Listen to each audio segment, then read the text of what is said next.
প্রধান শঙ্কর আঢ্যর বাড়িতেও ইডির হানা। শঙ্কর আঢ্যর শ্বশুর বাড়িতেও পৌঁছে যান ইডির তদন্তকারী আধিকারিকেরা। শঙ্কর আঢ্যর বাড়িতে 7 জনের প্রতিনিধি দল।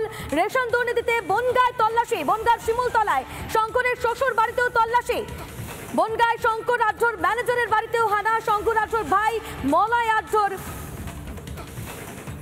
আইসক্রিম মিলেও হানা ইডির তদন্তকারী আধিকারিকদের। এই মুহূর্তে আপনাদের একবার শোনাবো শঙ্কর আঢ্য তিনি কি বলেন, শুনুন। দাদা দাদা ইডি আপনাকে জিজ্ঞাসাবাদ করছে, কি জিজ্ঞাসাবাদ করছে, কি কথা বলবে, কি জিজ্ঞাসা করবে? হ্যাঁ দাদা কি কি জিজ্ঞাসাবাদ করছে, কি কি জানি এখন কথা বলে আপনার কেন কেন আপনার বাড়িতে কেন আসলো, কি নথি পাঠিয়েছিল, কি কারণে ডেকেছিল দাদা?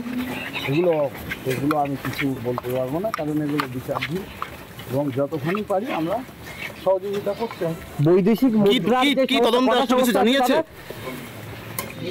দাদা? কটা কোম্পানি আছে? সকাল থেকেই দিকে দিকে ইডির হানা। বনগাঁর ছবি এই মুহূর্তে আপনাদের সামনে আমরা তুলে ধরলাম এবং শঙ্কর আঢ্যর বক্তব্য। বনগাঁ পুরসভার প্রাক্তন পৌর প্রধান শঙ্কর আঢ্যর বাড়িতে ইডির হানা এবং এই গোটা বিষয় নিয়ে বিজেপি সাংসদ দিলীপ ঘোষ এবং বিজেপির রাজ্য সভাপতি সুকান্ত মজুমদার কি বলছেন শোনাবো।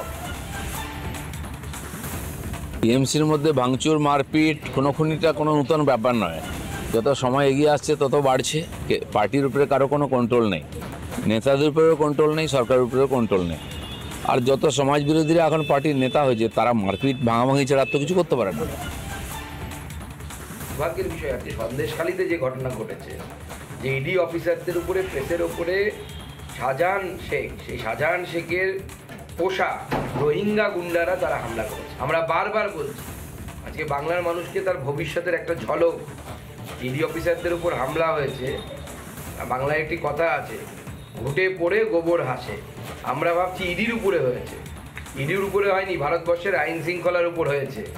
এবং বাঙালির ভবিষ্যৎ একদিন ওই রকম হবে। শাহজাহান শেখের লোকেরা বাঙালিদেরকে ধরে ধরে এভাবে পেটাবে। সেই সময় আসছে, এখনও যদি বাঙালি সজাগ না হয় আগামী দিনে বাঙালির ভবিষ্যৎ অন্ধকার।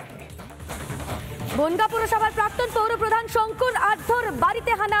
শ্বশুর বাড়িতেও ইডির আধিকারিকরা পৌঁছে যান এবং এরই পাশাপাশি শিমুলতলায় তার যে শ্বশুর বাড়ি সেখানে যায় এবং ম্যানেজারের বাড়িতেও ইডির হানা। আরো বিস্তারিত জানাবেন আমাদের প্রতিনিধি টিটপ রয়েছেন এই মুহূর্তে। টিটপ, তোমার কাছ থেকে জানতে চাইবো এই মুহূর্তে ঠিক কি পরিস্থিতি রয়েছে?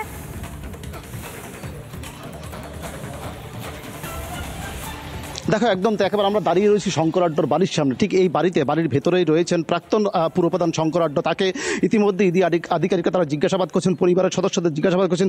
কিছু সময় আগেই শঙ্কর আঢ্য ঠিক এই যে রাস্তা, ঠিক এই রাস্তা দিয়ে আসছিলেন এবং তখনই তাকে আমরা জিজ্ঞাসাবাদ করেছিলাম যে তিনি তদন্তের সহযোগিতা করছেন কিনা, তাকে কি জিজ্ঞাসাবাদ করা হচ্ছে।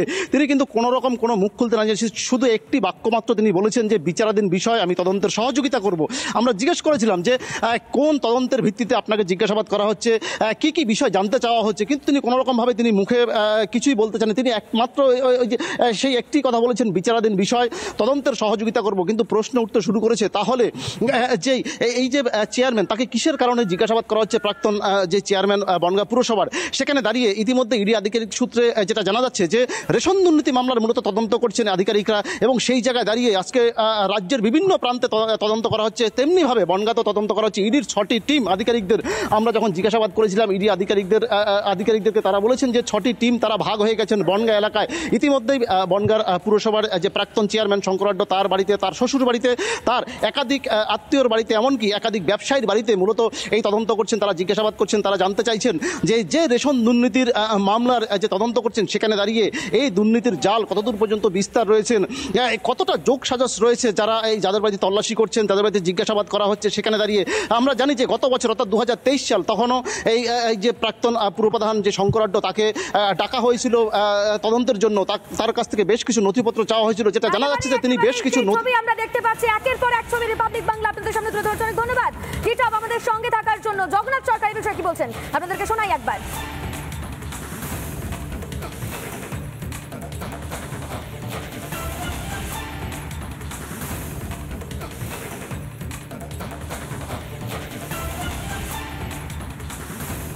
বাংলায় যে চোরের রাজত্ব চলছে এবং সেখানে দেশ বিরোধী শক্তি সংগঠিত এবং সশস্ত্রভাবে একের পর এক বোমা বারুদ গুলি আবিষ্কার হচ্ছে, মানুষ মরছে, একে অপরকে খুন করছে।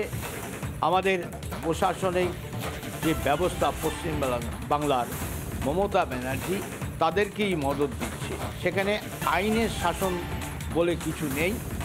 তারই নমুনা দেখতে পাচ্ছেন যে ইডির ওপরও হামলা হচ্ছে, যা কিনা কেন্দ্রীয় সংস্থা, নিরপেক্ষ সংস্থা আদালতের নির্দেশে সেখানে তারা তদন্ত করছেন, কোনো দলীয় নির্দেশে নয়।